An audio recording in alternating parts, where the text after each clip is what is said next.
Hello and welcome to Haunted HTX Podcast. I'm your host, Zach. We have a couple of short stories tonight, and I hope y'all enjoy them. So let's jump right in. Our first story comes from Robin. Okay, so here's one. We had just bought a house in Pearland, Texas.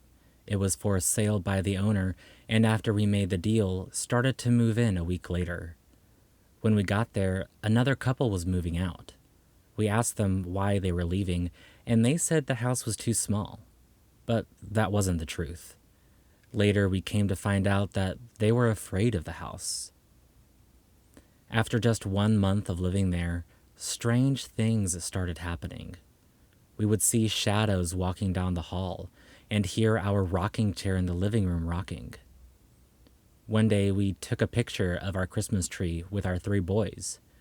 When we got the picture developed shortly after, we could see a man standing next to the tree. One day, while watching TV, a candle had lit up by itself, and this candle was never lit. Another time, while sitting at the kitchen table, my son and I saw somebody run real fast past the window. We jolted out the side door, and there was nobody there we could see. During this time of living in the house, my wife and I battled constantly. The last thing that happened was one night my son was in his bedroom, and he called for me to come in. I went in and asked what he needed, and he looked at me and said a man was standing at the door and had thrown a small BB at my son and that it hit the window. Sure enough, that's where we found a BB laying on the windowsill.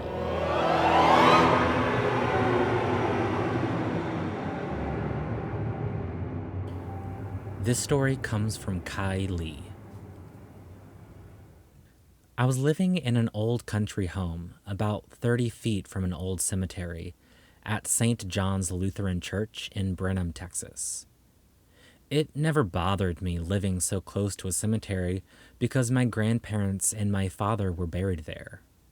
But the part of the cemetery that was closest to my house was the old graves section. 1880s, early 1900s. Many of those were children. So, other than the occasional child footsteps in the house running down the hall, all was pretty quiet. In February of last year, during Snowmageddon, one thing still gives me chills to this day. After the heavy snowfall we got, I noticed child's footprints leaving a child's grave and then going to an adult grave and then vanishing. There were not any footprints anywhere else. I wish I could have gotten a picture, but I was a little freaked out.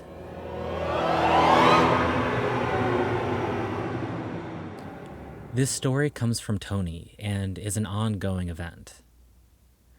I just recently moved to Houston and I had just settled into my house. My first encounter was what sounded like footsteps and rattling dishes in the kitchen. My room is upstairs and it's only me and my wife that lives there. We figured it was maybe rodents or something. Then, a couple of nights after that, I set a bag of garbage next to the stairs at the top. It couldn't accidentally be pushed down. I was going to use the bathroom and the bag moved, so I stopped. Then it just looked like it got kicked and fell down the stairs. I was half asleep at first, but I woke up immediately and went back to my room and waited until 6 a.m. to use the bathroom. The next one is where it gets bad. I was using the restroom and I got chills down my spine.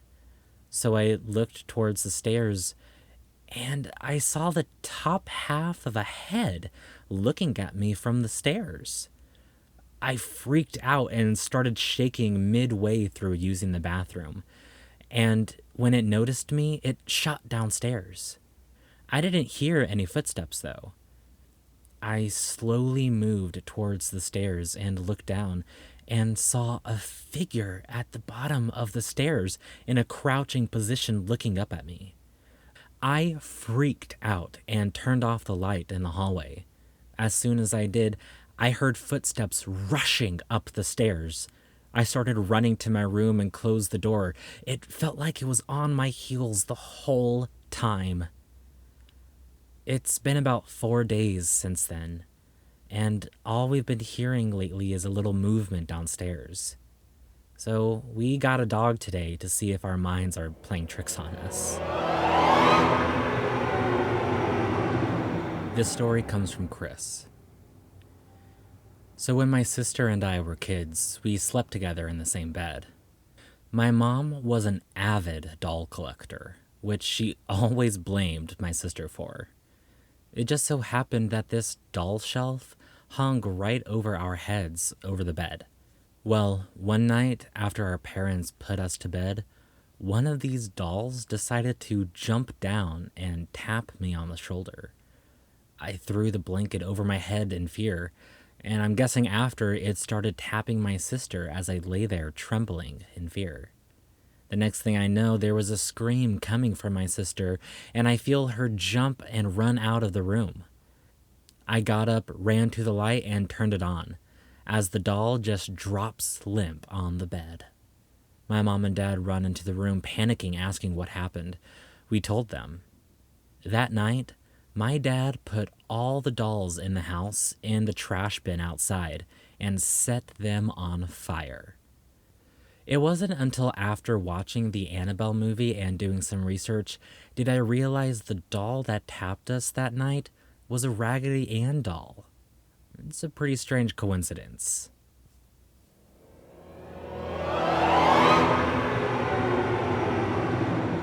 Our last story comes from Brian.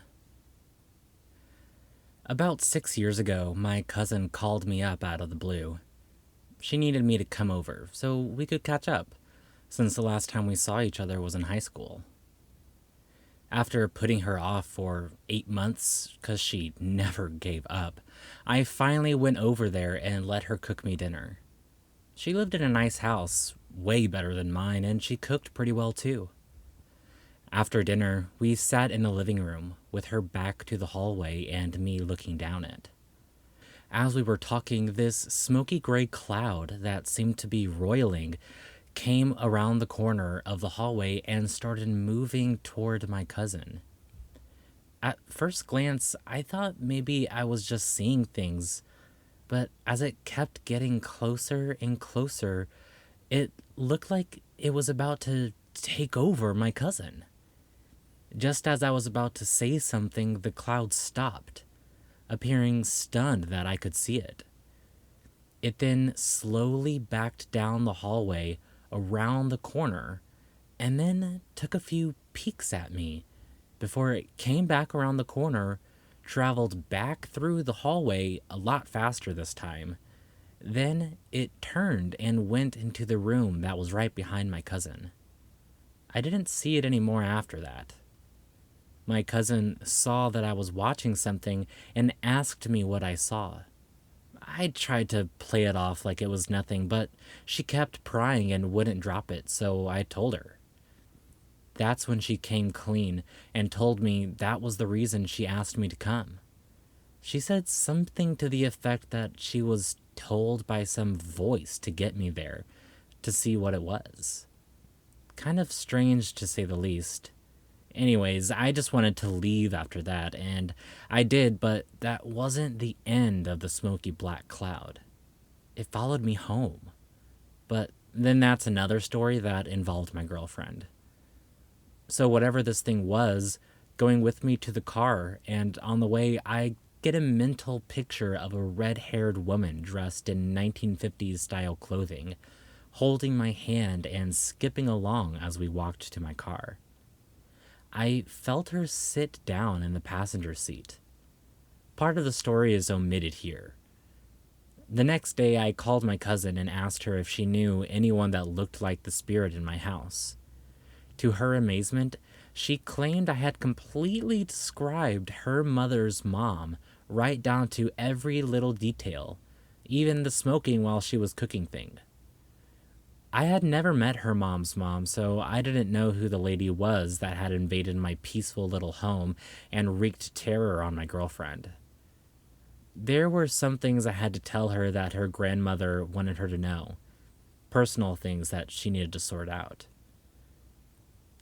That was just one of many stories I have, and there are more details to all of this, but too much to list, and all of it wasn't as creepy as this part, except for the part when I got home with this entity and she went after my girlfriend. But that story is way crazy.